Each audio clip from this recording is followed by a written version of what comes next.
ഇന്ന് നല്ല ടേസ്റ്റി ആയൊരു മുട്ടക്കറിയാണ് ഞാൻ തയ്യാറാക്കാനായി പോകുന്നത്. തേങ്ങയൊന്നും അരക്കാത്തതാണിത്. 3 മുട്ട വെച്ചാണ് ഞാൻ തയ്യാറാക്കുന്നത്. ഇതെങ്ങനെ തയ്യാറാക്കുന്നത് നോക്കാം. വീഡിയോ ഇഷ്ടപ്പെട്ടാൽ ലൈക്കും സബ്സ്ക്രൈബും ചെയ്യണേ. നിങ്ങളുടെ അഭിപ്രായങ്ങളും അറിയിക്കണേ. ഒരു പാൻ അടുപ്പിൽ വെച്ച് അത് ചൂടായി വരുമ്പോൾ അതിലേക്ക് 1 ടേബിൾ സ്പൂൺ എണ്ണ ഒഴിച്ചു കൊടുക്കാം. ഓയിലോ വെളിച്ചെണ്ണ ഏതായാലും മതി. ഞാൻ വെളിച്ചെണ്ണയിലാണ് തയ്യാറാക്കുന്നത്. അതിലേക്ക് 1 സവാള അരിഞ്ഞതും, ഒരു 6 അല്ലി വെളുത്തുള്ളി, ഒരു ചെറിയ കഷ്ണം ഇഞ്ചി കൂടി പോകരുത്, ഒരു 3 പച്ചമുളക് എരിവിന് ആവശ്യത്തിന് എടുക്കാം നിങ്ങൾക്ക്. ഇതൊന്ന് വാടി വരട്ടെ.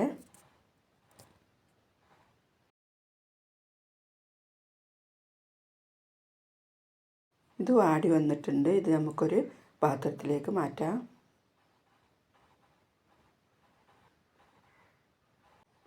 ഇതെല്ലാം പാത്രത്തിലേക്ക് മാറ്റിയിട്ടുണ്ട്.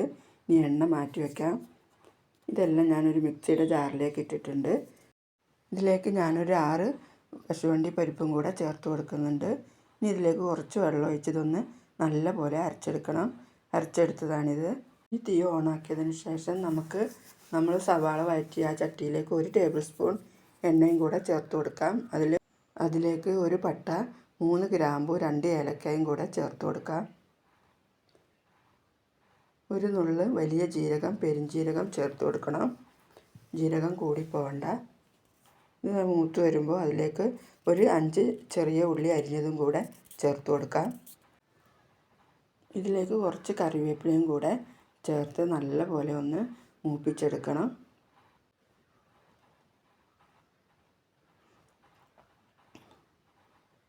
ഇത് മൂത്ത് വരാറായിട്ടുണ്ട്. ഇനി ഇതിലേക്ക് മസാല ചേർത്ത് കൊടുക്കാം. ഒരു 3/4 ടീസ്പൂൺ കുരുമുളക് പൊടി, 1.5 ടീസ്പൂൺ മല്ലിപ്പൊടി, ഒരു 3/4 ടീസ്പൂൺ ഗരം മസാല. ഇതിൻ്റെ പച്ചമണമൊക്കെ ഒന്ന് മാറി വരട്ടെ. മഞ്ഞൾപ്പൊടി ഞാനിതിൽ ചേർക്കുന്നില്ല, മുളക് പൊടിയും ചേർക്കുന്നില്ല. കുരുമുളക് പൊടിയും പച്ചമുളകുമാണ് ഇതിന് എരിവ് കിട്ടുന്നത്. ഇത് നല്ലപോലെ മൂത്ത് വന്നിട്ടുണ്ട്. കുരുമുളക് നിങ്ങൾക്ക് കൂടുതൽ വേണമെങ്കിൽ കൂടുതൽ ചേർക്കാം, എരിവിനനുസരിച്ച്. നമ്മൾ അരച്ച് വെച്ച അരപ്പ് ഇതിലേക്ക് ചേർത്ത് കൊടുക്കാം. ജാറിൽ കുറച്ച് വെള്ളം ഒഴിച്ച് അതും കൂടെ ചേർത്ത് കൊടുക്കാം. ഇനി ഇതിലേക്ക് ഞാനൊരു 3 ടീസ്പൂൺ തൈര് ചേർത്ത് കൊടുക്കുന്നുണ്ട്. തൈരൊക്കെ പുളി കൂടി പോകണ്ട, പുളി കുറഞ്ഞ തൈരാണ് ഞാൻ ചേർത്ത് കൊടുക്കുന്നത്.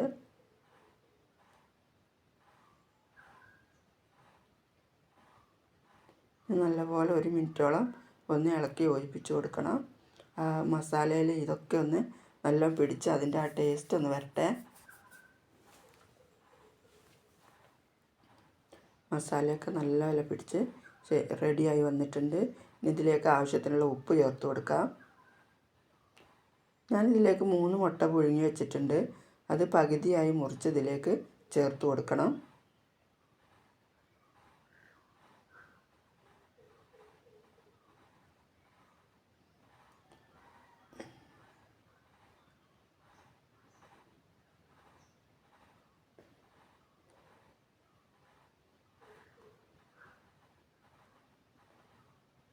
ഇതെല്ലാം ചേർത്ത് കൊടുത്തിട്ടുണ്ട്. ഇനി ഈ മസാലയൊക്കെ ഒന്ന് യോജിപ്പിച്ച് കൊടുത്ത് നമുക്കിത് 1 മിനിറ്റ് ഒന്ന് ചെറിയ തീയിൽ ഒന്ന് ഇതാക്കിയെടുക്കണം, വഴച്ചെടുക്കണം. ആ മുട്ടയുടെ ടേസ്റ്റൊക്കെ ഒന്ന് അതിലേക്ക് വരട്ടെ.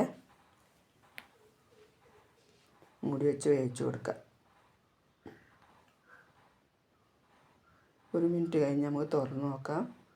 നമ്മുടെ കറിയൊക്കെ റെഡിയായി വന്നിട്ടുണ്ട്. ഇതിലേക്ക് കുറച്ച് മല്ലിയിലയും കൂടെ ചേർത്ത് കൊടുക്കണം.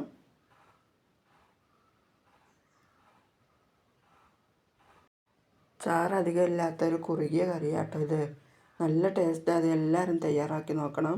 നിങ്ങൾക്ക് ചാറ് കൂടുതൽ വേണമെങ്കിൽ ഒരു സവാളയും കൂടെ ഇതിൽ ചേർക്കാം.